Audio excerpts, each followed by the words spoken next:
A huge bank holiday crowd welcomed the stars from the Dunlop MSA British Touring Car Championship to superfast Thruxton for rounds 7, 8 and 9 of this year's thrilling BTCC.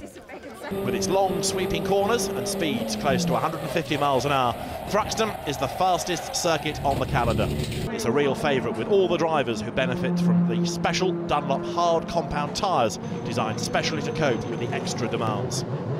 The season's opening 6 races had produced no fewer than 5 different winners, with Andrew Jordan and Jason Plato tied at the top of the points table.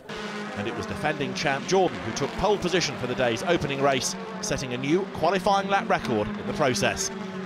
Behind him, Matt Neal and Gordon Shedden made it an all-Honda top 3 in their new Civic Tourers.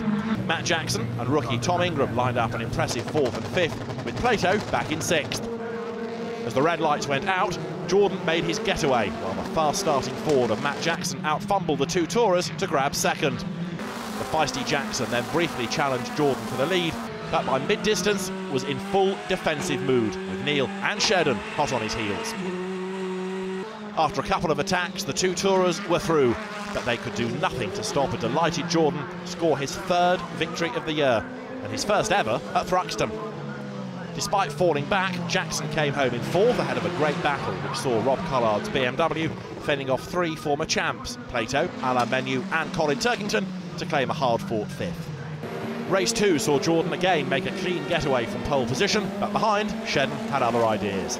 He tried to dive bomb Jordan at the complex on the opening lap, running wide, and in the melee, handing 2nd place to Collard's BMW.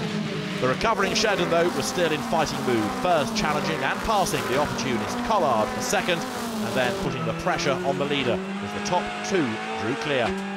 Jordan defended resolutely, but eventually his on-the-limit Honda hatchback got slightly out of shape at the fearsomely fast Church corner, and Shedden took full advantage to draft past into the lead. Jordan fought back, but the race was red flagged 3 laps early following a massive accident between Rob Austin's Audi and Nick Foster's BMW. Thankfully, neither driver was injured in what was a dramatic incident. So it was Shedden who took maximum points from Jordan, and an overjoyed Collard taking his first podium of the year on what's his home track. With the top 10 finishers reversed for a predictably dramatic 3rd race, the grid had an unfamiliar look to it. As they lined up, it was the Ford of Fabrizio Giovanardi and the Vauxhall of Jack Goff, which were on the front row, with Adam Morgan's new Mercedes and Plato's MG on row 2. It was Turkington from 5th, though, who made a lightning getaway, driving around the outside to grab 2nd spot on the sprint away from the lights. Behind, Collard tapped Morgan into a spin, and the sliding Mercedes clipped an innocent Plato, breaking the MG suspension on the spot. While those behind were sorting themselves out, Turkington wasted no time slipping past Giovanardi for the lead, and the BMW started edging away. His progress was briefly interrupted by the intervention of the safety car when Simon Belcher spectacularly rolled his Toyota Avensis over the barriers at Church. Again, the driver escaped unharmed. After the restart, Turkington quickly re-established himself at the front, with Jackson's Ford now in a safe 2nd. But while the first 2 drew away, there was plenty more action behind.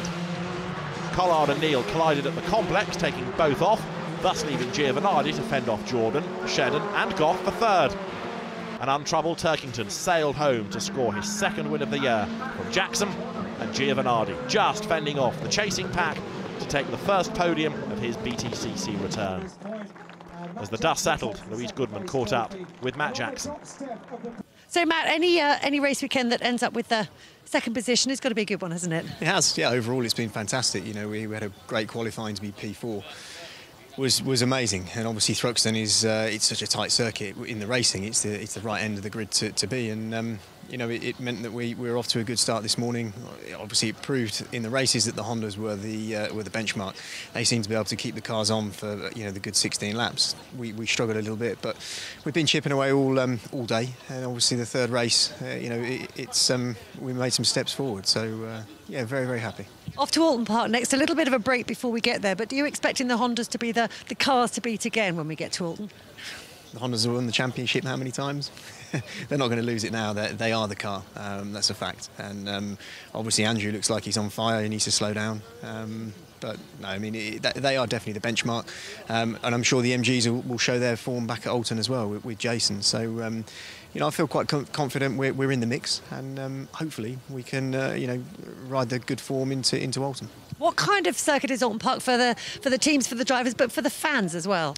I think Oulton Park is one of the best circuits in the UK. You know, it's an amazing place that sort of hasn't sort of moved on. It's still as it was, and it's absolutely, you know, as the spectators can get right close to the banks and the cars, you know, there's always a massive turnout. You know, the fans are great in that part of the UK, and yeah, I'm sure it'll be an exciting weekend. So one of the tracks that all of the drivers enjoy visiting? Absolutely, yeah, it's a proper driver's circuit. You know, it's going to be very, very close. There'll be lots of door mirrors getting knocked off and lots of paint swapping. So yeah, no, definitely a good weekend. See you there. See you there. Bye.